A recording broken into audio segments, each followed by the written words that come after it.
Hello everyone, welcome to QRV। बहुत सारे बच्चों के मेरे पास मैसेजेस आए और उनका फीडबैक आया कि सर आपने फाउंडेशन मैथ्स तो स्टार्ट कर दिया, वो तो 11th का पोर्शन है, या चलो फाउंडेशन मैथ्स तो हम 12th वाले भी कर लेंगे, बट उसके बाद फिर आप अलजेब्रा स्टार्ट करेंगे। सो इस हिसाब से तो 12th का नंबर बहुत लेट आएगा। तो मुझे भी लगा हाँ बात तो सही है, 12th वालों को या ड्रॉपर्स को अगर रिवीजन करने का मन हो तो वो कैसे करेंगे। तो जो भी 12th का पोर्शन है, I am creating a new playlist और यहाँ पर हम लोग 12th को कैरी करेंगे। मैं स्टार्ट करूंगा मैट्रिसेस के क्विक रिवीजन से, देन मैट्रिसेस के बाद determinant, calculus, vector 3D and last में प्रोबेबिलिटी। सो जितना भी 12th रिलेटेड पोर्शन है, 12th का सिलेबस है, वो हम इस प्लेलिस्ट में देखेंगे। So let's start matrices. 1857 की बात है, हिंदुस्तान में तो झांसी की रानी तलवारें चला रही थी और उधर कैली नाम के मैथमेटिशियन ट्राई कर रहे थे कि मैथमेटिक्स में कोई एक ऐसा रिप्रेजेंटेशन बना दिया जाए जिस रिप्रेजेंटेशन को बहुत छोटे या कम स्पेस में लिखा जा सके, कुछ ऐसा स्पेस सेविंग रिप्रेजेंटेशन बना दिया जाए। And finally he succeeded in that. 3 से 4 सालों बाद उनके एक स्टूडेंट थे हैमिल्टन नाम के, उन्होंने भी उन्हें ज्वाइन किया। एंड 1861, 62, 63 इन 3 सालों में उन दोनों ने मिलकर एक मेथड प्रपोज किया कॉल्ड कैली हैमिल्टन थ्योरम, और वो बड़ा फेमस हुआ। वो हमारे सिलेबस में भी है। At the end of this chapter we will go through that thing. हर साल करीबन करीबन उस पर एक क्वेश्चन आता है। सो मैट्रिसेस है क्या? तो कैली ने ट्राई किया था कि एक रिप्रेजेंटेशन देना। तो सबसे पहला point, it is a representation. So ये एक रिप्रेजेंटेशन है, रिप्रेजेंटेशन है। इसीलिए इस रिप्रेजेंटेशन के होने के चलते इट हैज नो वैल्यू, कोई वैल्यू नहीं होती मैट्रिक्स की। मतलब आप ये नहीं बोल सकते कि मैट्रिक्स वैल्यू 5 है, 6 है, 7 है। ये जैसे एक नोटेशन है, सिंबल है बेसिकली। सो इसकी वैल्यू नहीं होती। दूसरी बात, मैट्रिक्स एक रेक्टेंगुलर रिप्रेजेंटेशन है। It's a rectangular representation, rectangular representation in terms of rows and columns. So rows और कॉलम्स की मदद से हम कुछ रिप्रेजेंट करने वाले हैं। अब देखते हैं कि हम क्या रिप्रेजेंट करेंगे। तो कैली ने कहा कि अगर मैं एक रिप्रेजेंटेशन क्रिएट कर रहा हूं कुछ इस तरीके से, मैं आपको बताऊंगा कि हम मतलब आम जिंदगी में मैट्रिसेस को कहाँ ऑब्जर्व करते हैं और कैसे देखते हैं। सो आई विल डिस्कस दैट। तो उसने एक रेक्टेंगुलर अरेंजमेंट क्रिएट करा और इस रेक्टेंगुलर अरेंजमेंट में उसने रोज और कॉलम की मदद से कुछ लिखना स्टार्ट किया। सो let us say first row, second row, third row, fourth row, fifth row and dash dash, let us say mth row. और यहाँ पर वर्टिकली कॉलम होंगे, first column, second column, third column, fourth column, fifth column, dash dash dash and that is nth column. So कितनी row होने वाली है? m रोज। कितने column होने वाले हैं? n columns. सो हम इस मैट्रिक्स को m क्रॉस n ऑर्डर का मैट्रिक्स बोलेंगे। किसका बोलेंगे? m क्रॉस n ऑर्डर का मैट्रिक्स। तो ये उसका ऑर्डर कहलाएगा, m क्रॉस n ऑर्डर। इसको साइज भी बोला जाता है। m क्रॉस n साइज है। इससे हमको दो चीज पता लगी, m रोज है और n कॉलम्स है। तो पहला वाला जो है वो हमारा रोज है और सेकंड वाला जो हमारा कॉलम है। इससे एक बात और बाद में पता लगेगी, पर अभी देखते हैं। सो फर्स्ट रो और फर्स्ट कॉलम के एलिमेंट को नोटेशन दिया गया A11। So element of first row and first column, A12 element of first row and second column, A13 element of first row and third column and so on. अब ये क्या होगा? कौन सी रो चल रही है? फर्स्ट रो चल रही है सर। और कॉलम कौन सा आ गया? nth कॉलम आ गया। So A first row, nth column. हम m रोज तक जा रहे हैं और n कॉलम्स तक जा रहे हैं। नाउ यहां पर क्या आएगा?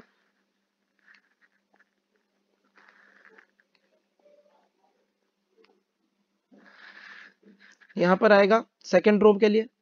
तो second row, first column, second row, second column, second row, third column and so on, second row, nth column.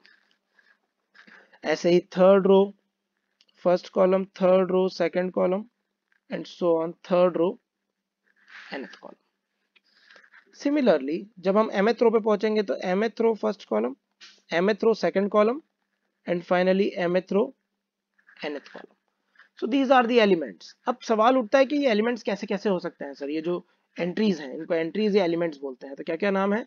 Elements और एंट्रीज। एंट्री भी बोला जाता है। सो एलिमेंट है या एंट्री है, ये कैसे कैसे हो सकते हैं? तो पहली बात, ये रियल हो सकते हैं। दूसरी बात, ये एलिमेंट और एंट्रीज इमेजिनरी भी हो सकती है। इमेजिनरी भी हो सकती है। तीसरी बात, ये फंक्शन या वेरिएबल भी हो सकता है, फंक्शन और वेरिएबल भी हो सकता है। और कोई अच्छी बात बताओ सर, इधर देखो। चौथी बात, ये है ना, मैट्रिक्स भी हो सकता है। अरे सर ये तो किसी ने बताया नहीं। यस, मैट्रिक्स के अंदर मैट्रिक्स भी आ सकता है। तो ये एलिमेंट्स जो या एंट्रीज हैं वो रियल हो सकते हैं, इमेजिनरी हो सकते हैं, फंक्शन हो सकते हैं, वेरिएबल हो सकते हैं, मैट्रिक्स भी हो सकता है। मैट्रिक्स के अंदर एलिमेंट भी एक मैट्रिक्स हो सकता है। क्या नहीं हो सकते? What is not possible? क्या पॉसिबल नहीं है? तो क्या पॉसिबल नहीं है? सर एक चीज पॉसिबल नहीं है, और वो है कि ब्लैंक नहीं हो सकते, खाली नहीं हो सकते। You can not leave any place empty. ऐसा नहीं कि सर A21 पर कोई एलिमेंट है तो बोले कोई एलिमेंट नहीं। It is not possible. Matrix एक रिप्रेजेंटेशन था। रिप्रेजेंटेशन हम तभी क्रिएट करेंगे जब हमारे पास कुछ उसमें लिखने के लिए होगा। अगर कुछ लिखने को ही नहीं है तो why should we create any representation? Secondly, matrix एक रिप्रेजेंटेशन है, सिंबल है, so it's neither positive nor negative. ये पॉजिटिव नेगेटिव की कैटेगरी में नहीं आता, इसकी कोई वैल्यू नहीं होती। मैंने स्टार्टिंग में ही बोला, matrix don't have any value. अब कैली ने और भी बहुत सारी बातें बताई। कैली ने बोला कि ये जो लिखा हुआ है ना, ऑलरेडी ये स्मॉलर रिप्रेजेंटेशन है, पर इस स्मॉलर रिप्रेजेंटेशन को फर्दर और छोटा किया जा सकता है। सो वो हम देखते हैं कि इसको फर्दर कैसे छोटा किया जा सकता है। So let's go for that. इस मैट्रिक्स को, इसी सेम मैट्रिक्स को हम ऐसे भी लिख सकते हैं बच्चों। We can write A is equals to Aij M cross N। अब सर इसका मतलब क्या हुआ? तो इसका मतलब में ये जो Aij है ना, इसको हम पढ़ेंगे, जनरल एलिमेंट बोलते हैं। जैसे हम सीक्वेंस सीरीज पढ़ते थे या APGP पढ़ते थे तो nth टर्म पढ़ते थे हम लोग, जनरल टर्म बोलते थे जिसको, जिसकी मदद से हम सब कुछ निकाल लेते थे, first term, second term, third term, fourth term. वैसे ही इसे हम element of ith row and jth column बोलेंगे। क्या है ये? Element of ith row and jth column. So ये element of ith row and jth column हो गया। इसमें i रो को करस्पॉन्ड कर रहा है, तो i एक नेचुरल नंबर है जो स्टार्ट होगा 1 से और कहां तक जाएगा? m तक। कॉमा j जो होगा वो भी एक नेचुरल नंबर होगा, 1 से स्टार्ट होगा और कहां तक जाएगा जी? n तक। तो j कॉलम को करस्पॉन्ड करेगा और i रो को करस्पॉन्ड करेगा। सो उतने ही बड़े को लिखने का ये तरीका हो गया। जिस दिन i1 हुआ और j1 हुआ तो हमको a11 मिलेगा, मतलब element of first row and first column. जब i1 हुआ और j2 हुआ तो a12 मिलेगा, element of first row and second column, and so on. So this is the more famous and more short, or what we can say precise way of writing the same matrices. Generally questions में यही देखने को मिलता है। तो इस तरीके से अब सवाल उठता है कि मैट्रिक्स को सर आपने इस तरह के ब्रैकेट से रिप्रेजेंट किया, किसी और तरीके से कर सकते हैं क्या? सो दो और तरीके हैं, या तो मैट्रिक्स इस तरीके से रिप्रेजेंट होंगे, या इस तरीके से रिप्रेजेंट हो सकते हैं, या फिर मैट्रिसेस इस तरीके से भी रिप्रेजेंट हो सकता है। सो मैं एक बार लिख के दिखाता हूं। मान लीजिए मेरे पास एक मैट्रिक्स है 2 3 5 1 4 2। सबसे पहले तो इसका ऑर्डर बताओ, तो कितनी रो दिख रही है? 2 रो दिख रही है सर। कितने कॉलम दिख रहे हैं? 3। सो सर 2 क्रॉस 3 तो इसका ऑर्डर होगा। ऑर्डर का फायदा क्या होता है? एक तो ये पता लग जाता है कितनी रो और कितने कॉलम है। और क्या फायदा होता है सर? एक और चीज पता लग जाती है कि कितने एलिमेंट्स बैठे हुए हैं। 2 3 जा 6, तो टोटल 6 एंट्रीज होंगी इसके अंदर। ध्यान रखना, कितने एलिमेंट्स बैठे हुए हैं यही पता लग जाता है। इसी मैट्रिक्स को लिखने का एक तरीका ये भी है। मैनी टाइम्स IIT वालों ने इस तरीके को यूज किया है। और इसी मैट्रिक्स को, ऑर्डर तो हम लिख ही देंगे, इसी मैट्रिक्स को लिखने का एक तरीका और भी है। ऐसी 2 डंडियां बनाई और 2 डंडियां बनाई और उसके बीच में एलिमेंट्स को लिख दिया 2 3 5 1 4 2। ऑर्डर हम यही लिखेंगे 2 क्रॉस 3। सो मैट्रिक्स को लिखने के 3 तरीके हैं। आपके एग्जाम में किसी भी तीनों में से कोई भी एक तरीका आ सकता है। नाउ अब let's go to next thing. अब हमने मैट्रिक्स को बना लिया, लिख लिया। अब हम एक क्वेश्चन लिखते हैं। एग्जाम्पल भी देख लिया हमने मैट्रिक्स का कि कुछ एलिमेंट्स किस तरीके से हो सकते हैं। अब हम एक क्वेश्चन करते हैं, formation of matrix. So form a matrix. एक मैट्रिक्स फॉर्म करना है। A equals to Aij 3 cross 2 का, where Aij is equals to 2 की पावर i माइनस 3 की पावर j। इसे मैथ्स में एलिमेंटल प्रॉपर्टी बोला जाता है। क्या बोला जाता है? Elemental property. Elemental property, so that is called elemental property. अब इस एलिमेंटल प्रॉपर्टी का हमको पता लग गया, तो बेसिकली हमारे लिए फॉर्मूले का काम करेगा बच्चों, और हमको इस मैट्रिक्स को फॉर्म करना है। तो सबसे पहला काम आप कीजिए, पता है, स्ट्रक्चर बना लीजिए। सो मैट्रिक्स का स्ट्रक्चर 3x2 का क्या क्या होगा, उसमें कितनी रो होंगी? 3 रो होंगी। कॉलम कितने होंगे? 2 होंगे। तो A11, A12, A21, A22, A31, A31, A32। सो हमने उसका स्ट्रक्चर बना लिया। एक बार हमारे पास स्ट्रक्चर आ गया, अब हम इन वैल्यूज को निकाल लेंगे, और वैल्यूज को निकाल के पुट करेंगे तो हमारा आंसर आ जाएगा। सो हमें कौन कौन सी वैल्यू चाहिए? हमको सबसे पहले चाहिए sir A11। So let's start. A11 i की जगह 1 और j की जगह 1 रखेंगे तो मिलेगा 2 की पावर 1 माइनस 3 की पावर 1, दैट इज -1। अगली वैल्यू क्या चाहिए हमें? A12 चाहिए sir. What is A12? So A12 हमारे पास आ जाएगा 2 की पावर 1 माइनस 3 की पावर 2। व्हाट इज 3 की पावर 2? 9। 2 में से 9 गया तो कितना बचा? -7। Very good. अगला क्या चाहिए? A21 चाहिए। यहां पर देखिए हमें क्या क्या चाहिए, ये बताएगा हमको। ये जो दिख रहा है ना स्ट्रक्चर, यहां पर देखिए कि हमें क्या क्या चाहिए। तो सर अब अपने को A21 चाहिए। ठीक है बेटा, A21 लिखते हैं। A21 2 की पावर 2 माइनस 3 की पावर 1, i की जगह 2 और j की जगह 1। तो 4 में से 3 गया तो कितना बचा? 1 बचा। अच्छा, और क्या चाहिए? तो A22 चाहिए हमको। A22 कैसे निकलेगा? A22 निकलेगा 2 की पावर 2 माइनस 3 की पावर 2। 4 में से 9 सब्ट्रैक्ट किया तो कितना आ गया? -5 आ गया। अगली वैल्यू A31 चाहिए सर, और A32 चाहिए। जल्दी सोचो मन में, क्या होगी वैल्यू A31 और A32? Very good. A31 क्या हो जाएगा? 2 की पावर 3 8, 8 में से 3 गया तो 5 आ जाएगा। और 2 की पावर 3 8 माइनस 3 की पावर 2 9, 8 में से 9 गया तो -1 आ जाएगा। सो ये जो मैट्रिक्स था A, फाइनल आंसर हमारा क्या बनेगा? देखो ध्यान से, पहला एलिमेंट क्या है? -1, दूसरा -7, सेकंड रो का पहला एलिमेंट क्या आया हमारे पास? 1, अगला क्या आया? -5, फिर क्या आया? 5 और -1। So this is our matrix 3x2 का रिक्वायर्ड मैट्रिक्स। सो ये हमारा आंसर आ गया।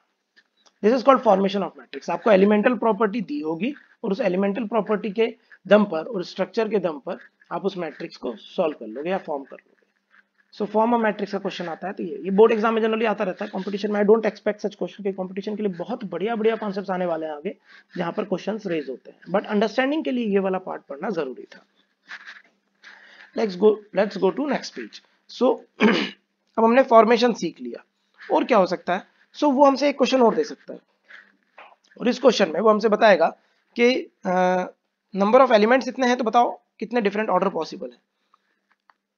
If a matrix have 12 elements, then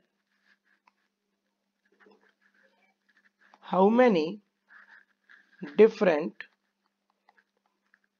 orders it can have? तो उसके कितने डिफरेंट ऑर्डर हो सकते हैं? तो ये क्वेश्चन आ गया हमारे पास। सॉल्यूशन स्टार्ट करेंगे हम। बिल्कुल सिंपल। कितने एलिमेंट हैं जी? 12। तो 12 क्या होना चाहिए? m क्रॉस n होना चाहिए। अब 12 m क्रॉस n होगा तो हमको m और n क्या थे? रोज और कॉलम की संख्या थी। सो m, n तो कैसे नंबर होंगे? Natural number. Moral of the story, हमको कुछ भी करके 12 को दो नेचुरल नंबर के प्रोडक्ट में लिखना है। जितने तरीके से लिख पाएंगे उतने डिफरेंट ऑर्डर पॉसिबल है। वेरी सिंपल सर, ये तो बड़ा आसान है। एक सर 1 क्रॉस 12 का बन जाएगा, एक रो 12 कॉलम, बिल्कुल ठीक है। सर एक 2 क्रॉस 6 का बन सकता है। सर एक 3 क्रॉस 4 का मैट्रिक्स बन सकता है। अब सर एक 4 क्रॉस 3 का भी तो बन सकता है, 4 रोज एंड 3 कॉलम्स, बिल्कुल डिफरेंट होगा वो। एक और बन सकता है सर, दैट इज 6 क्रॉस 2 का। शाबाश, 12 एलिमेंट आ रहा है उसका भी। और एक फाइनली 12 क्रॉस 1 का बन सकता है। तो how many different matrices are possible? 6 different orders are possible. Orders are possible, तो 6 डिफरेंट ऑर्डर उसके संभव है।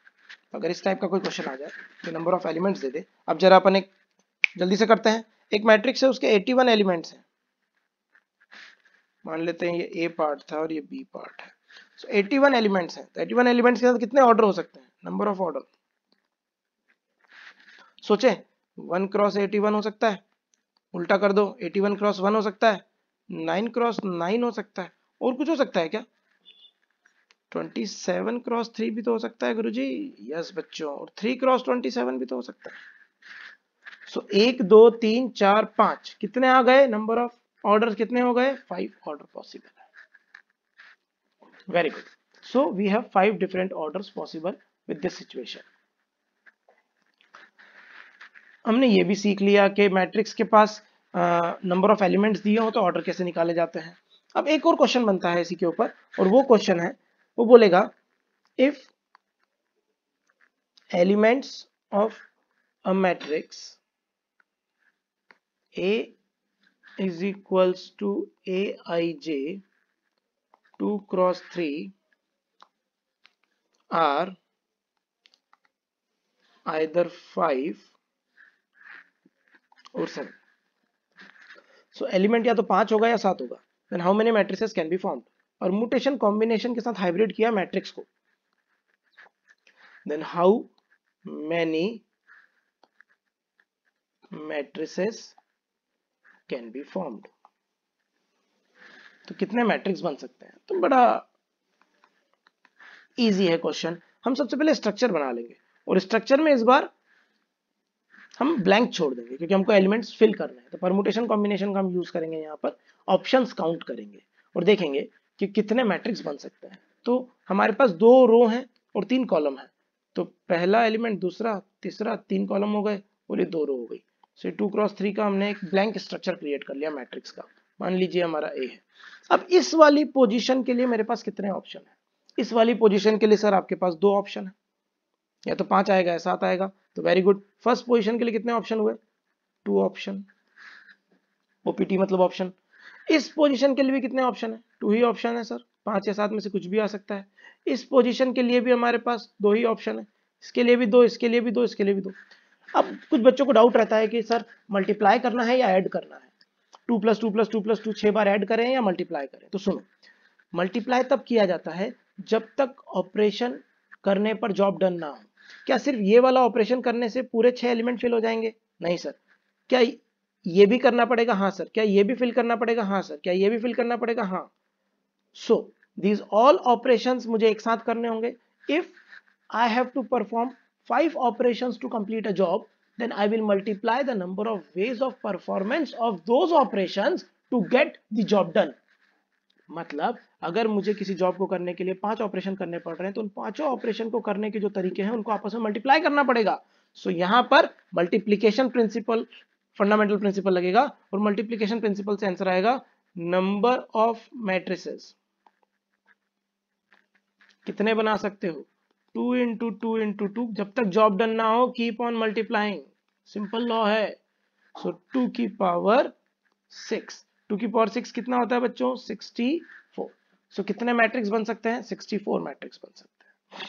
अब इसी में आईआईटी वालों ने थोड़ा सा और मसाला लगा दिया, उन्होंने जो क्वेश्चन पूछा वो और बढ़िया था।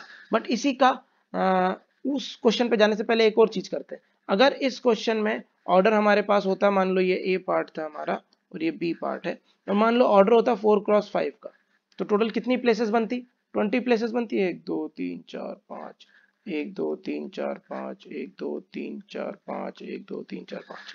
सो हमारे पास 20 प्लेसेस बनती, और अब वो हमसे बोल देता कि या तो 1 आएगा, या -1 आएगा, या 2 भी आ सकता है।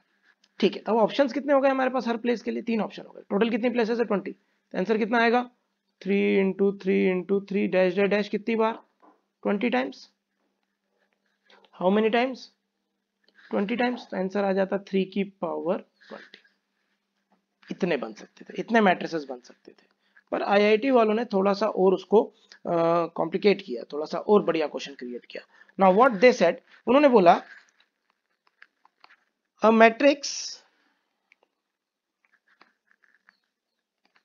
matrix have 12 elements,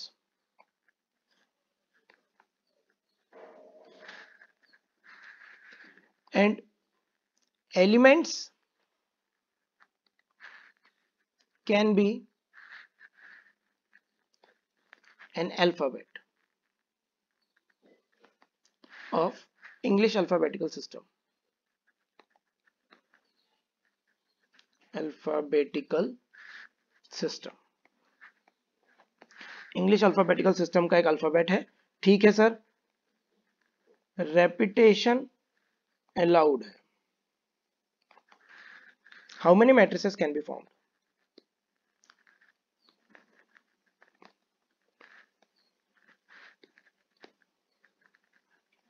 how many matrices can B form, ये क्वेश्चन आ गया। अब इस क्वेश्चन को सॉल्व करने का क्या तरीका है? तो सबसे पहले हम जब सब्जी खरीदने जाते हैं तो हम 1 किलो का रेट पूछते हैं और फिर नंबर ऑफ केजी जो मम्मी ने मंगवाए हैं उतने हम से मल्टीप्लाई कर देते हैं। मान लो आलू लेने गए तो हम बोलेंगे भैया 1 किलो कितने के दिए, उसने बोला 10 रुपए के। अब हम मल्टीप्लाई करेंगे, मम्मी ने 5 किलो आलू लाने का बोला था तो 50 रुपए के हो गए, तो हम मल्टीप्लाई करते हैं। तो वही कॉन्सेप्ट यहाँ पर है। सबसे पहले 12 एलिमेंट के साथ कितने डिफरेंट ऑर्डर पॉसिबल है? तो सर 1 क्रॉस 12 का हो सकता है, 2 क्रॉस 3 का हो सकता है, सॉरी 2 क्रॉस 6 का हो सकता है, 6 क्रॉस 2 का हो सकता है, 3 क्रॉस 4 का हो सकता है, और क्या हो सकता है 4 क्रॉस 3 का हो सकता है, और एक 12 क्रॉस 1 का हो सकता है। सो हमारे पास इतने डिफरेंट ऑर्डर पॉसिबल है। कितने ऑर्डर पॉसिबल है जी? 6 ऑर्डर पॉसिबल है। सबसे पहले तो हमने ये पता लगा लिया कि कितने किलो लाने हैं, तो 6 किलो लाने हैं। अब 1 किलो का रेट पता करते हैं, तो एक मैट्रिक्स को बनाने का तरीका ढूंढते हैं। कोई सा भी एक ले लेते हैं, 2 क्रॉस 6 वाला बनाते हैं। 2 रो हैं और 6 कॉलम है, तो 1 2 3 4 5 6, 1 2 3 4 5 6। सो हमने 2 क्रॉस 6 का, तो कितने पोजीशन फिल करनी है? किसी को भी बना सकते हो, हर किसी में 12 पोजीशन ही होंगी, क्योंकि 12 एलिमेंट है तो 12 पोजीशन ही होने वाली है। सो मैं 2 क्रॉस 3 का, 2 क्रॉस 6 का बना रहा हूँ, बार बार 2 क्रॉस 3 निकल रहा है, राम राम राम राम। सो 2 क्रॉस 6 का बनाना है मुझे, तो 12 पोजीशन फिल करनी है, और हर पोजीशन के लिए मेरे पास कितने ऑप्शन है? इंग्लिश अल्फाबेटिकल सिस्टम में कितने अल्फाबेट्स होते हैं? 26। पता होना चाहिए आपको, एबीसीडी तो एटलीस्ट याद होनी चाहिए, जरूरी काम आती है एबीसीडी। सो 26 अल्फाबेट्स है और रेपिटेशन अलाउड है, मतलब हर जगह पर मेरे पास कितने ऑप्शन हुए? 26। सो पहली पोजीशन के लिए कितने? 26। रिपीट कर सकता हूं तो अगली पोजीशन के लिए 26। मल्टीप्लाई क्यों कर रहा हूं? क्योंकि जब तक मल्टीप्लाई नहीं करूंगा, अभी तो जॉब डन हुआ ही नहीं है, तो जब तक जॉब डन ना हो कीप ऑन मल्टीप्लाइंग। कितनी बार 26 को मल्टीप्लाई करूंगा? How many times? कितनी पोजीशन है? 12, तो 12 टाइम्स। तो ये क्या बना? 26 की पावर 12। माय गॉड, ये बहुत बड़ा नंबर होगा, बट हमारा क्या जा रहा है, इतने मैट्रिक्स बनते होंगे, हम तो बना देंगे जी, इतना टेंशन नहीं लेना। अब एक मैट्रिक्स को बनाने के कितने तरीके हैं? एक पर्टिकुलर ऑर्डर वाले मैट्रिक्स को बनाने के कितने तरीके हैं? पर हमारे पास कितने ऑर्डर पॉसिबल है? 6 ऑर्डर पॉसिबल है। तो टोटल नंबर ऑफ मैट्रिसेस कितने बन सकते हैं? ये आईआईटी में आया था, ये मतलब इस तरीके का क्वेश्चन आया था। तो 6 इंटू 1 किलो का रेट पता लग गया, 6 किलो लाना था, आंसर आ गया। 6 इंटू 26 की पावर 12 इतने मैट्रिसेस बन सकते हैं। Very good. अब इसी क्वेश्चन में वो हमसे बोल देता कि रेपिटेशन नॉट अलाउड, थोड़ा सा मजेदार हो जाता। सो बी पार्ट है रेपिटेशन नॉट अलाउड, मान लो allowed, so repetition not allowed. अब रेपिटेशन नॉट अलाउड वाले क्वेश्चन को कैसे करें? सो इसमें हमें ये सोचना है कि हमें, मान लो वही हमने ले लिया 1 2 3 4 5 6 और 1 2 3 4 5 6, सो चाहिए ना भाई साहब, हाँ। सो 2 क्रॉस 6 का हमने मैट्रिसेस बना लिया। अब पहले वाली पोजीशन के लिए तो कितने ऑप्शन है मेरे पास? 26, बट रेपिटेशन अलाउड है नहीं, तो इसके लिए कितने बचे? 25। अब ऐसे तो मैं गिनती करता रह जाऊंगा, मल्टीप्लाई करता, जिंदगी बीत जाएगी। सो बड़ा आसान तरीका है, 26 में से 12 अल्फाबेट्स को सिलेक्ट कर लो रैंडमली, कोई भी 12 अल्फाबेट आ जाए, और उन 12 अल्फाबेट को 12 पोजीशन पे अरेंज कर दो। अरेंज करने का कितना तरीका होता था? 12 फैक्टोरियल। आई होप कि आप लोग 12th में आ गए हो, तो इतना तो आपको पता ही होगा, क्योंकि 11th का परमुटेशन कॉम्बिनेशन पढ़ के आए हो। इन लेक्चर्स में मैं थोड़ा सा अज्यूम करूंगा कि आपको 11th का आता है, ऑल्दो मैं जहां हेल्प हो सकती है जरूर करूंगा, बट स्टिल कुछ बातें तो बेटा फंडामेंटल है, वो 11th से पढ़ के आनी पड़ेगी। सो 26 में से 12 अल्फाबेट्स को सिलेक्ट किया और उन 12 को 12 पोजीशन पे अरेंज कर दिया, ये आंसर आ गया। एक और तरीका है, हम परमुटेशन का भी यूज कर सकते हैं डायरेक्टली। सो 26 में से 12 चीजों को, डिफरेंट ऑब्जेक्ट्स को परम्यूट कर दिया। परम्यूट कर दिया मतलब सिलेक्ट भी हो गया और अरेंज भी हो गया एक साथ, तो ये भी आंसर सही है और ये भी आंसर सही है। पर ये तो एक मैट्रिक्स को बनाने का तरीका है, हमारे पास तो कितने डिफरेंट ऑर्डर थे? 6। तो एक का रेट पता लग गया, तो टोटल कितने आ गए हमारे पास? टोटल नंबर ऑफ मैट्रिसेस कितने हो गए? 6 इंटू 26 पी 12। ये और ये एक ही चीज होती है, दोनों में से कोई भी लिख सकते हो, एग्जाम में जनरली पी वाला लिखा हुआ आता है। तो ये आंसर हो गया। तो रेपिटेशन नॉट अलाउड होगा तो ये होगा, और अलाउड होगा तो फिर तो जिंदगी आसान ही है। रेपिटेशन अलाउड के साथ हमें कोई दिक्कत नहीं। Now next is some basic algebra of matrices. In basic algebraic part of matrices हम scalar multiple of a matrix, equality of matrices, addition of matrices, subtraction of matrices समझेंगे। Although later part of this chapter जब मैं आपको type of matrices पढ़ा दूंगा, type of matrix भी हम दो हिस्सों में पढ़ेंगे, एक basic type of matrices and then special type of matrix। तो जब मैं type of matrix पढ़ा दूंगा फिर मैं उसके बाद आप लोगों को सिखाऊंगा what is basically multiplication of to matrices. But मैं एक बात अभी आप लोगों को बताना चाहता हूं कि division of matrix is not defined. आज तक कोई ऐसा एप्लीकेशन आया नहीं है। मैट्रिक्स का जो भी कुछ यूटिलाइजेशन है वो एप्लीकेशन बेस्ड है। जैसे अगर हम देखें कि मैंने आपसे बोला था कि मैं आपको बता सकता हूं कि मैट्रिसेस का यूज कहां पर होता है या हम कहां देखते हैं। सो इफ वी कंसीडर, आप रेलवे स्टेशन गए होंगे और रेलवे स्टेशन पर आप लोगों ने ऐसे एक समय सारिणी देखी होगी, टाइम टेबल लिखा होता है। तो उस टाइम टेबल में यहाँ पर स्टेशन का नाम लिखा होता है, लेटर से इंदौर हो गया, उज्जैन हो गया, नासिक हो गया, पुणे हो गया, ऐसे बहुत सारे, मान लीजिए 10 स्टेशन के नाम लिखे हुए हैं। इधर भी कुछ थाने करके स्टेशन है, बेंगलोर है, लेटर से नागपुर है एंड सो। अब यहाँ पर उन्होंने लिख दिया मान लीजिए 10 बजे, यहाँ पर 15 बजे, क्योंकि टाइम टेबल 24 आवर्स के फॉर्मेट में चलता है रेलवे में। सो उन्होंने यहाँ पर एक ऐसा मैट्रिक्स फॉर्म कर दिया और इस मैट्रिक्स में हर स्टेशन की जो पोजीशन है उस पोजीशन पर उन्होंने कुछ वैल्यूज लिख दी, जैसे 23 आवर्स पर कोई ट्रेन है या फिर 11:05 पर कोई ट्रेन है। सो अब देखिए 10 यहाँ पर मैंने रो बना दी, 10 यहाँ पर मैंने 10 रो हो गई, 10 कॉलम हो गए मेरे पास, और इन 10 रो और 10 कॉलम में मैंने एंट्रीज लिख दी। तो 10 × 10 100 एंट्रीज में लिख सकता हूँ। अब देखो कितनी कम जगह में कितनी सारी इंफॉर्मेशन पास कर दी। थाने से इंदौर के लिए ट्रेन 10 बजे निकलेगी, थाने से उज्जैन के लिए जो ट्रेन है वो 3 बजे, दिन के 3 बजे निकलेगी, 15 यानी 3 बजे होता है। देन थाने से नागपुर के लिए ट्रेन रात को 11 बजे जाएगी। देन थाने से पुणे के लिए ट्रेन जो है वो, सो इस तरीके से ये एक इन्फॉर्मेशन पास कर दी हम लोगों ने। वर्ल्ड वॉर में भी मैट्रिक्स का यूज होता था। जब ट्रेनिंग ऑफ मिलिट्री होती थी तो वो लोग ट्रेनिंग के टाइम पर कुछ मैट्रिक्स सिखा दिए जाते थे। फॉर एग्जाम्पल मैं एक फनी सा एग्जाम्पल लेता हूँ, बट ये रियली में वर्ल्ड वॉर के टाइम पर यूज होता था, और आज भी वॉरफेयर के टाइम पर मैट्रिक्स के टर्म्स में इंफॉर्मेशन पास की जाती है, क्योंकि मैट्रिक्स को डिकोड करना बहुत मुश्किल होता है। जब तक आपने ट्रेनिंग में पार्ट ना लिया हो, आपको पता ही नहीं होगा कि रो किसको रिप्रेजेंट कर रही है और कॉलम किसको रिप्रेजेंट कर रहा है। फॉर एग्जाम्पल मैंने एक 3x3 का मैट्रिक्स बनाया और मैंने अपने सारे सोल्जर्स को ये सिखा दिया और उनसे बोल दिया कि रो जो है ना, उसमें पहली रो में मिसाइल है, दूसरी रो में बॉम्ब है और तीसरी रो में लेटर से सोल्जर्स हैं। एंड पहला जो कॉलम है मान लीजिए वो चाइना है, दूसरा जो कॉलम है वो पाकिस्तान है, वर्ल्ड वॉर चल रहा है खतरनाक, चारों तरफ हम गोली चला सकते हैं, और तीसरी तरफ लेटर से कौन होगा, तीसरी तरफ बांग्लादेश है मान लीजिए। अब मैं अपने जो सोल्जर हैं उनको ये ट्रेनिंग में सिखा चुका हूं कि 3x3 का मैट्रिक्स का मतलब है मिसाइल, बॉम्ब और सोल्जर्स। अब मैंने उनसे सिर्फ इतना बोला कॉल करके, there is a 3x3 matrix, first row 100 20 50, second row 20 70 40, third row 5 20 15।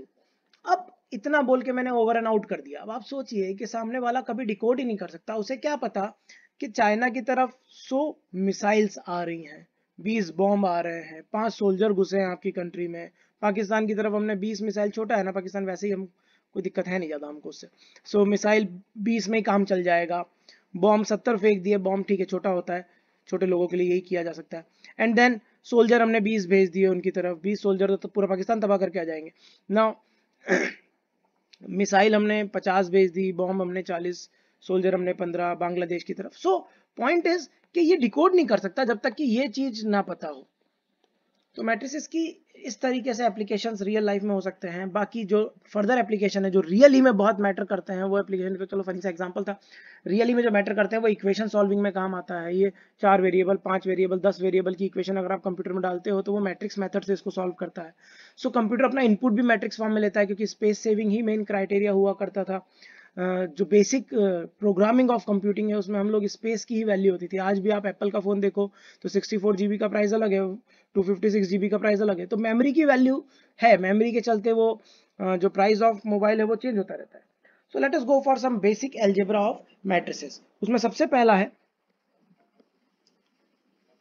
Scalar multiple of a matrix, scalar multiple of a matrix. अब मेरे पास कोई ए मैट्रिक्स है, late us say A equals to Aij m cross n, और मुझसे किसी ने बोला कि लैम्डा a निकालिए। लैम्डा चलो कुछ बच्चों को अच्छा नहीं लगता, तो k टाइम्स a निकालिए। Then this k will get multiplied to each and every element of the matrix. Simple, so very simple. जब भी आप किसी स्केलर का मल्टीप्लाई करोगे वो जाकर हर जगह मल्टीप्लाई हो जाएगा। That's it, आंसर आ गया, खत्म। इतना से ही पढ़ना था, स्केलर मल्टीपल। एक एग्जांपल ले लेते हैं। A कोई मैट्रिक्स है मेरे पास, 5 2 sin थीटा 3 4 माइनस 5 आयोटा, और किसी ने मुझसे बोला कि यार 3a निकालो। Then this a will get multiplied to each and every element individually.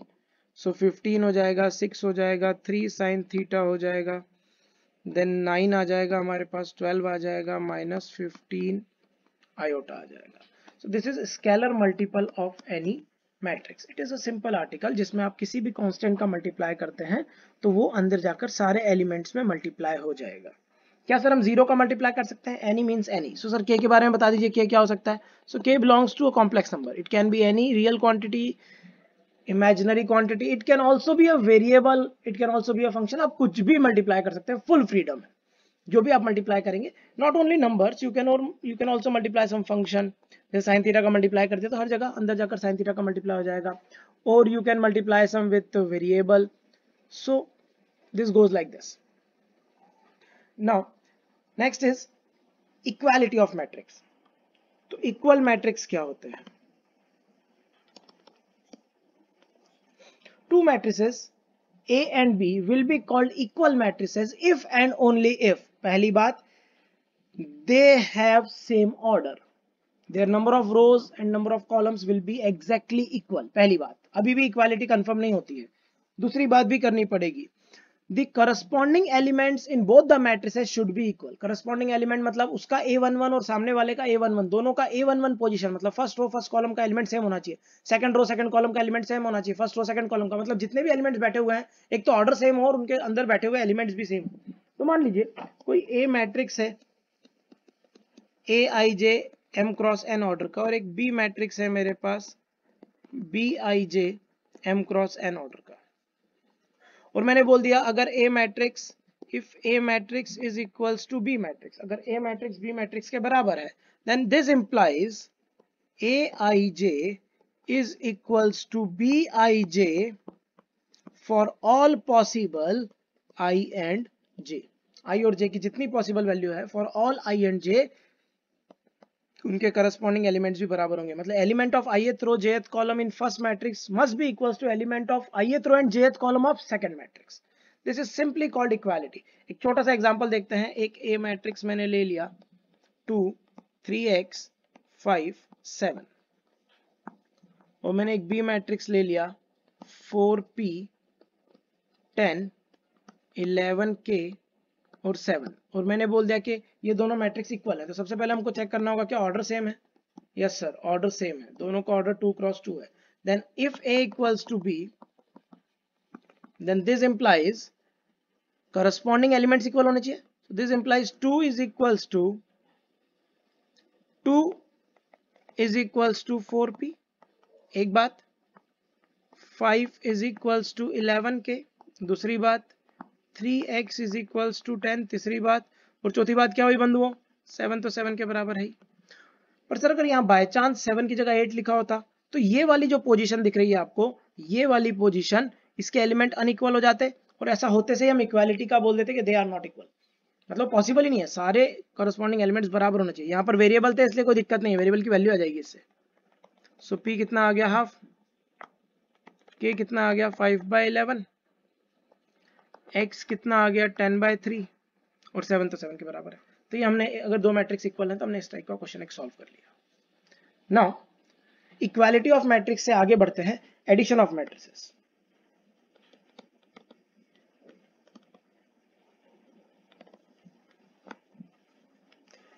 Addition of matrices, दो मैट्रिक्स को कब ऐड किया जा सकता है? तो ऐड करने का रूल अगेन 2 पॉइंट्स बोलूंगा मैं। पहला, ऑर्डर सेम होना चाहिए, उन दोनों मैट्रिसेस का ऑर्डर सेम हो तभी एडिशन पॉसिबल है।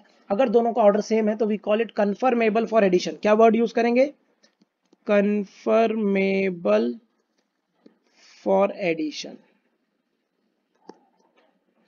सो अगर दोनों का ऑर्डर सेम है तो ही वो कन्फर्मेबल फॉर एडिशन होंगे। कन्फर्मेबल फॉर एडिशन होने के बाद एडिशन कैसे करेंगे सर? कन्फर्मेबल एडिशन कैसे करते हैं सर? एडिशन करने का बड़ा आसान तरीका है बच्चों, करस्पॉन्डिंग एलिमेंट्स ऐड हो जाएंगे। सो अगर A मेरे पास Aij है M क्रॉस N, और एक B मैट्रिक्स है मेरे पास that is Bij M cross N, then A plus B जो मेरे पास मैट्रिक्स होगा वो मैट्रिक्स होगा Aij plus Bij। Corresponding elements जुड़ जाएंगे and this is of the same order M cross N. So if order of two matrices is same, they will be called conformable for multiplication, और conformable होंगे तो उनके corresponding elements add हो जाएंगे। तो ये बड़ा ही सिंपल है, मतलब एक बार कोई सिखा दे बस। 2 3 5 7 4 1, कोई मान लीजिए 2 क्रॉस 3 का मैट्रिक्स है मेरे पास, और एक बी मैट्रिक्स है। मैं एक एग्जांपल ले रहा हूँ इसके बारे में। बी मैट्रिक्स है मेरे पास कोई 1 7 4 8 9 3 आयोटा, लेटर से थोड़ा सा मसाला लगाते हैं, -7 ले लेते हैं। और किसी ने मुझसे बोला a प्लस बी निकालो, और एक और मुझसे बोला 2a प्लस 3b निकालो। ठीक है, हमने स्केलर मल्टीप्लिकेशन भी सीख लिया है तो हम ये भी कर सकते हैं। सबसे पहले a प्लस बी निकालो। सो हम a मैट्रिक्स लिख लेंगे 2 3 5 7 4 1, प्लस b मैट्रिक्स लिख लिया जाएगा 1 -7 4 8 9, and simply we add them. तो 2 प्लस 1 क्या हो जाएगा? 3 हो जाएगा। 3 माइनस 7 -4 हो जाएगा। 5 और 4 9 हो जाएगा। 7 और 8 15 हो जाएगा बंधुओं। 4 प्लस 9 13 हो जाएगा, और 1 प्लस 3 आयोटा 1 प्लस 3 आयोटा हो जाएगा। अब हमसे बोला 2a प्लस 3b, ये हमारे पास a था। अगर ये a था तो 2a क्या होगा? देखो मैं डायरेक्टली 2a लिख रहा हूं। 4 6 10 14 8 2, ये 2a आ गया। 3b क्या होगा? तो 3b बड़ा सिंपल होगा जी। 3 माइनस 21 12 8 3 ज़ा 24 9 3 ज़ा 27 एंड 9 आयोटा। अब हमें इसे ऐड करना है तो करस्पॉन्डिंग पोजीशंस ऐड हो जाएंगी। तो 4 किस में ऐड होगा? 3 में। तो 4 फर्स्ट रो फर्स्ट कॉलम के एलिमेंट्स ऐड हो गए, तो 4 प्लस 3 कितना आ गया जी? 7 आ गया सर। 6 किस में ऐड होगा? -21 में, तो -15 आ जाएगा। देन 10 ऐड होगा 12 में, तो 22 आ जाएगा। देन 14 ऐड होगा 24 में, तो 38 आ जाएगा। देन 8 ऐड होगा 27 में, तो 27 में 8 ऐड करने पर 35 आ जाएगा हमारे पास, एंड 2 प्लस 9 आयोटा। तो इस तरीके से हम एडिशन कर सकते हैं। अब एडिशन को लेकर कुछ प्रॉपर्टीज ऑफ मैट्रिक्स एडिशन भी होती हैं, तो वो भी समझ लेते हैं। So next is properties of matrix addition. Properties of matrix addition.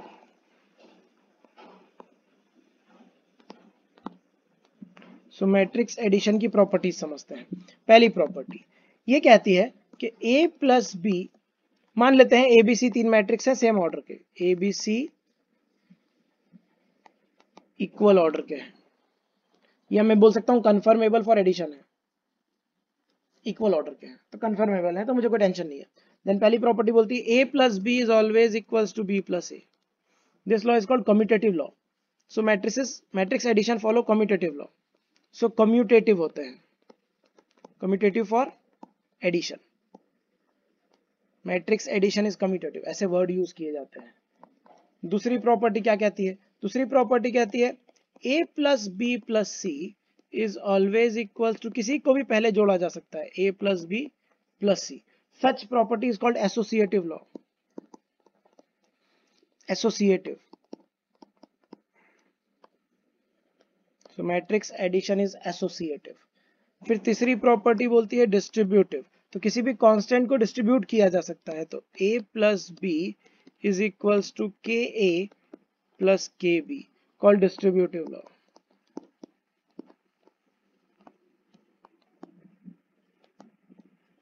Distributive law. K कोई स्केलर है हमारे पास, के इज अ स्केलर। ठीक है जी। और क्या होता है? सो कैंसलेशन लॉ भी चलता है। लेफ्ट और राइट दो कैंसलेशन होते हैं। अगर a plus B equals to a plus C है, then this implies b equal to c। This is called left cancellation law. Matrix में यहाँ पर तो चलो एडिशन और सब्ट्रैक्शन में इतना फर्क नहीं पड़ता, बट स्पेशली एडिशन में इतना फर्क नहीं पड़ता, पर मल्टीप्लीकेशन में तो भाई साहब बहुत इंपॉर्टेंट है। In general a into B is not equal to b into A. ये मैट्रिक्स की बड़ी बड़ी दुख भरी कहानी है, और हम इस कहानी के बारे में डिस्कशन करेंगे अगले लेक्चर में। इस लेक्चर में मैं सिर्फ आप लोगों को यहीं तक पढ़ाऊंगा, अलजेब्रा ऑफ मैट्रिसेस तक। अगले लेक्चर में हम लोग पढ़ेंगे इसके बारे में type of matrices and multiplication of matrix. तब मल्टीप्लिकेशन में जाकर देखेंगे कि क्या क्या कष्ट है जिंदगी में। फिफ्थ है, अगर b plus C is equals to a plus C है मान लीजिए, then it implies b equals to a and c cancel हो जाएगा, called right cancellation law. Right cancellation law,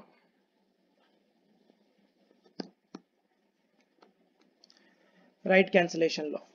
so these are some basic properties of matrix addition and subtraction. आगे जाकर मैं आपको null matrix पढ़ाऊंगा टाइप ऑफ मैट्रिसेस में, तब मैं आपको और भी बताऊंगा कि मैट्रिक्स में एडिटिव आइडेंटिटी भी होती है और एडिटिव इनवर्स भी होता है। सो वो लेटर ऑन जाकर हम देखेंगे जब नल मैट्रिक्स हम पढ़ लेंगे। तो existence of additive identity and additive inverse, वो दोनों आगे जाकर हम देख लेंगे। Now this is the properties of matrix addition. अब हम समझेंगे मैट्रिक्स सब्ट्रैक्शन क्या होता है। वो भी बड़ा आसान है, subtraction of matrix. Subtraction of matrices. Subtraction समझ लेते हैं, जैसे एडिशन वैसे सब्ट्रैक्शन, ज्यादा कुछ पंगा है नहीं और बड़ा प्यार मोहब्बत वाला है। मान लो a हमारे पास aij है, m क्रॉस n है, और b हमारे पास कोई मैट्रिक्स है bij m cross n। Conformable for subtraction ही है यहाँ पर। अगर उनका ऑर्डर सेम है तो we call them conformable for subtraction. तो अगर ऑर्डर सेम है तो conformable for addition, conformable for subtraction. तो यहाँ पर हमारे पास कन्फर्मेबल है ये दोनों, conformable for subtraction. Now subtract करने का बोल दिया हमसे कि भाई साहब a माइनस बी निकालो, तो करस्पॉन्डिंग एलिमेंट सब्ट्रैक्ट हो जाएंगे। इट्स सो सिंपल, इस पर हम ज्यादा समय नहीं बिताएंगे क्योंकि जरूरत नहीं है। So the resulting matrix will be of same order and they get subtract. एक छोटा सा एग्जांपल ले लेते हैं, ऑल्दो जरूरत नहीं है फिर भी दिल बहला लेते हैं। 2 4 7 और 11 एक मैट्रिक्स है, उसमें से आपको किसी ने बोल दिया सब्ट्रैक्ट करो 3 5 8 9। अगर यहाँ पर ऐसा बोल देते तो बोल दे सब दिस इज नॉट कन्फर्मेबल, ये इक्वेशन वैलिड नहीं है, ये मैट्रिक्स इक्वेशन ही वैलिड नहीं है, क्योंकि एक मैट्रिक्स हमारे पास 2 क्रॉस 2 ऑर्डर का है और दूसरा मैट्रिक्स हमारे पास 2 क्रॉस 3 ऑर्डर का है, तो दे आर नॉट कन्फर्मेबल। तो इसका आंसर क्या होगा? Not defined. क्या आंसर होगा इसका? Not defined. This equation is not defined. So defined सिर्फ तब होगा जब, क्योंकि अगर आप आगे सॉल्व ही नहीं कर पा रहे हो तो वो डिफाइंड ही नहीं हुआ ना, कुछ फायदा ही नहीं हुआ उसका। सो वो नॉट डिफाइंड की कैटेगरी में चला गया, बट अभी तो डिफाइंड है। अब ऑर्डर सेम कर दिया तो कन्फर्मेबल होगा, और कन्फर्मेबल हो गए तो 2 माइनस 3 क्या होगा? -1। आगे 4 माइनस 5 क्या होगा? अरे बेटा -1। 7 माइनस 8 क्या होगा? ओ तेरी -1। और 11 माइनस 9 क्या होगा? 2। So this is. एक चीज मैं आपको और बता दूं, बहुत काम की बात, अगरबत्ती लगा के बताता हूं, और ये बात है कि किसी स्केलर में अगर आप मैट्रिक्स को ऐड करना चाहते हो, कोई भी मैट्रिक्स हो गया 2 3 5 7, तो ये नॉट डिफाइंड है। Scalar plus matrix is not defined. Scalar into matrix is defined. Matrix upon scalar is defined, but 1 upon matrix या division of matrix 1 upon matrix भी not defined है। तो ये बड़े काम की बात है कि किसी कांस्टेंट में आप मैट्रिक्स को ऐड नहीं कर सकते, उसी प्रकार जैसे किसी कांस्टेंट में आप वेक्टर को ऐड नहीं कर सकते। यू हैव नेवर फाइंड कि 2 + 4 क्या होगा, it is not defined. Simply force एक वेक्टर क्वांटिटी है, उसमें आप 2 ऐड नहीं कर सकते। 2 + वेलोसिटी क्या होगी, तो इट इज नॉट डिफाइंड। तो matrices and vector more over कहीं कहीं जगहों पर सेम प्रॉपर्टीज फॉलो कर लेते हैं। So that was addition subtraction multiplication, not multiplication by scalar of 2 और 1 मैट्रिक्स। नाउ अब कुछ एग्जांपल देखते हैं, जितना पढ़ा उसके ऊपर आज के लेक्चर में हम यहीं तक समझेंगे। फॉर एग्जांपल मेरे पास कोई एक मैट्रिक्स ए है, सिंपल सा एक एग्जांपल लेता हूं, इसमें कुछ पंगा है ही नहीं, और ये मैट्रिक्स है 2 7 4 3 5x 9 लेटर से। और मेरे पास एक बी मैट्रिक्स है बच्चों, ये मैट्रिक्स है 5y + 3 iota 1 plus 3 iota 2 4 3 9 late us से, और मेरे पास एक सी मैट्रिक्स भी है। वो मैट्रिक्स क्या कहता है? तो सी मैट्रिक्स कहता है यहाँ पर 12 है और यहाँ पर k है, यहाँ पर t प्लस 3 है, यहाँ पर x प्लस p है, यहाँ पर 9 है और यहाँ पर 18 है। और मुझसे किसी ने बोल दिया कि a plus B is equals to C के बराबर है, तो रिमेनिंग वैल्यूज निकालो। हम फटाक से a और b को ऐड कर देंगे। छोटा सा एग्जांपल है, तो a और b को ऐड करा तो क्या मिला अपने को 2 प्लस 5y 7, और ये हो गया तो 8 प्लस 3 आयोटा। थोड़ा सा स्पेस बना लेता हूं मैं, और 4 प्लस 2 कितना हो गया? 6 हो गया। इधर 3 प्लस 4 कितना हो गया बच्चों? 7 हो गया। यहाँ पर क्या हो गया? 3 प्लस 5x हो गया, और ये 18 हो गया। ये किसके बराबर दे रखा है? c के बराबर। फटाक से इक्वेशन सॉल्व हो जाएगी। c कितना है? 12k, t प्लस 3 है हमारे पास, x प्लस p है हमारे पास, 9 है और 18 है। तो ऑर्डर सेम है दोनों का, तो कंफर्मेबल फॉर इक्वालिटी भी है ये लोग। अब 2 प्लस 5y कितना है? 12। तो 2 plus 5y is equals to 12, तो इससे 5y इज इक्वल्स टू 10 आ गया। तो इससे y की वैल्यू क्या आ गई बच्चों? 2। सबसे पहले तो सर y निकल गया, के मुफ्त में मिल गया अपने को डायरेक्ट इक्वेट करने से। 8 प्लस 3 आयोटा, तो सर के भी आ गया हमारे पास। और क्या मिला अपने को? t 6 equals to t plus 3, तो t भी फ्री में मिल गया हमको, t इक्वल्स टू 3 आ गया। ओके जी, t भी आ गया। और क्या चाहिए हमको? x चाहिए। x प्लस p कितना है? वो 7 आ गया। और 3 प्लस 5x कितना है? 9 है। जब इसको इक्वेट करा इससे, तो 3 प्लस 5x कितना हो गया? 9 हो गया। तो x की वैल्यू कितनी आ गई? 6/5। इसको पुट कर देंगे तो p की वैल्यू आ जाएगी। तो 7 माइनस 6/5, 35 माइनस 6, 29/5। थोड़ा बहुत जल्दी किया जा सकता है। तो यहाँ पर p की भी वैल्यू आ गई। तो इस तरीके से हमारे पास सारी वैल्यूज आ गई। तो एक एग्जाम्पल तो ये हुआ, इक्वालिटी के ऊपर हमने एक एग्जाम्पल लिया। अब जो एग्जाम्पल ले रहा हूँ वो बड़े काम का एग्जाम्पल है, and that will conclude the portion. तो वो एग्जाम्पल क्या है? तो वो एग्जाम्पल कहता है कि मान लीजिए एक मैट्रिक्स इक्वेशन दे दी, एक्स और वाई दो मैट्रिक्स दे दिए इक्वल ऑर्डर के, और उसने बोला x plus Y is equals to some matrix. कैसा मैट्रिक्स दिया उसने हमको? x plus Y is equals to let us say 2 3 2 3 5 1 4 3 2 3 5 1 4 3। सो एक मैट्रिक्स ये दे दिया 2 3 5 1 4 3, और एक और हमें बोल दिया 5x minus 3y is equals to 1 1 2 3 minus 3 4। और हमसे बोला गया यहाँ पर x और y को मैं कैपिटल ले लेता हूँ, क्योंकि मैट्रिक्स फॉर्म में है तो हम कैपिटल ले लेते हैं जनरली। तो 5x माइनस 3y। अब वो हमसे बोल रहा है find x and y, find matrix x and y। तो जैसे हम लीनियर इक्वेशन सॉल्व करते थे वैसे ही ये मैट्रिक्स इक्वेशन का क्वेश्चन है। सॉल्यूशन स्टार्ट करेंगे हम लोग, वो बड़े प्यार से सोचेंगे। सो हमारे पास 2x प्लस वाई कितना दे रखा है? 2 3 5 1 4 3, और इस इक्वेशन के नीचे हमने लिख लिया 5x माइनस 3y।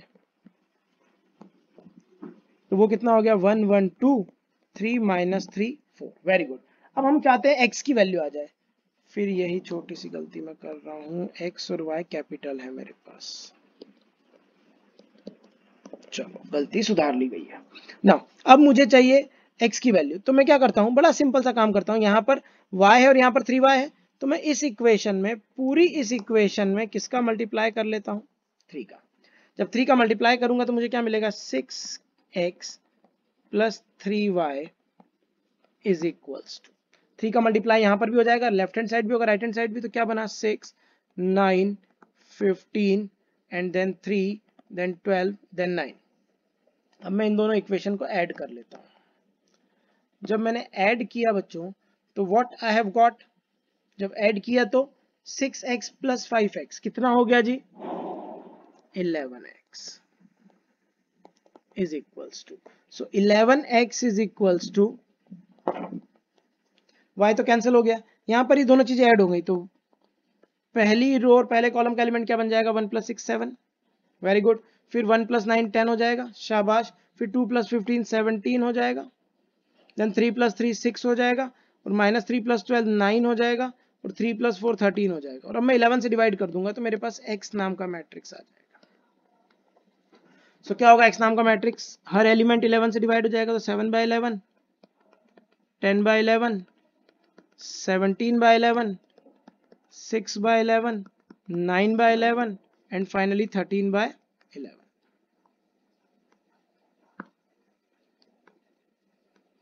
सो 13/11 हो जाएगा हमारे पास, ये रहा। अब y निकालना है मुझे, तो y निकालने के लिए क्या करना होगा, या तो मैं x की वैल्यू किसी इक्वेशन में पुट कर दूं और वहां से y निकाल लूं, तो मैं कर सकता हूं। मान लीजिए हमारी फर्स्ट इक्वेशन थी और ये हमारी सेकंड इक्वेशन थी, जो क्वेश्चन में पहले इक्वेशन दी हुई है वो फर्स्ट थी। आप वापस से एलिमिनेशन मेथड का भी यूज कर सकते हो और सब्स्टिट्यूशन का भी यूज कर सकते हो। सो मैं सब्स्टिट्यूशन का यूज करूंगा और मैं यहाँ पर इक्वेशन सॉल्व करता हूँ। तो देखिए मैं y की वैल्यू निकालूंगा, तो मेरा y किसके बराबर होगा, y is equals to, equation 1 में मैं x की वैल्यू पुट कर दूंगा, सो 2 3 5 1 4 3 माइनस 2x। अब मुझे 2x की वैल्यू पुट करनी है, मेरे पास यहां पर x आ चुका है, तो इस सॉल्यूशन में मैं इतनी चीज को डिलीट कर लेता हूं, तो ये पूरा डिलीट हो जाएगा और मैं यहां पर जगह का यूज कर पाऊंगा। इसको रिमूव कर देता हूं मैं।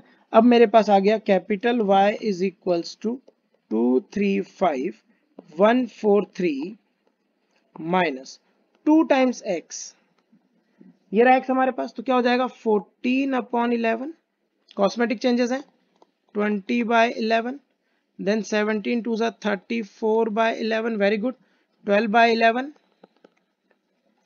एंड देन 18/11 एंड 26/11, 26/11, ये मेरा मैट्रिक्स बन गया। अब मैं सबट्रैक्ट कर लूंगा तो मेरे पास y मैट्रिक्स आ जाएगा। सो y मैट्रिक्स की फाइनली वैल्यू क्या आएगी मेरे पास, वो लिख लेता हूँ। x और y चाहिए था, x यहाँ पर आ चुका है, y यहाँ पर आ जाएगा, तो इस तरीके से इक्वेशन सॉल्व होती है। तो 2 - 14/11, 22 में से 14 गया तो 8 बचा बच्चों, तो आ गया 8/11।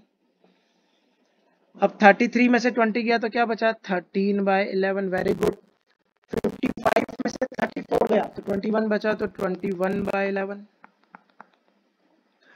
देन 11 में से 12 गया तो -1/11, एंड देन 44 में से 18 गया तो 26 बचा, 44 में से 18 गया तो कितना बचा, 26, तो 26/11, एंड 33 में से 26 गया तो it comes out to be 7, 26 जाएगा तो यस। सो फाइनल आंसर आ गया y मैट्रिक्स। ऑर्डर इसका वही रहेगा जो स्टार्टिंग से चला आ रहा है, 2x3, इधर x का ऑर्डर 2x3। इस तरीके के क्वेश्चन भी आते हैं एवरी ईयर। सो यहाँ तक हम लोगों ने मैट्रिसेस का वो पार्ट देखा जो बेसिक अंडरस्टैंडिंग ऑफ मैट्रिसेस है, एंड इसके बाद वाले लेक्चर जो मैं क्रिएट करूंगा उस लेक्चर में हम लोग टाइप ऑफ मैट्रिसेस उनको बड़ी डिटेल में समझेंगे, and then multiplication of matrices देखेंगे। Thank you very much, God bless you and keep revising.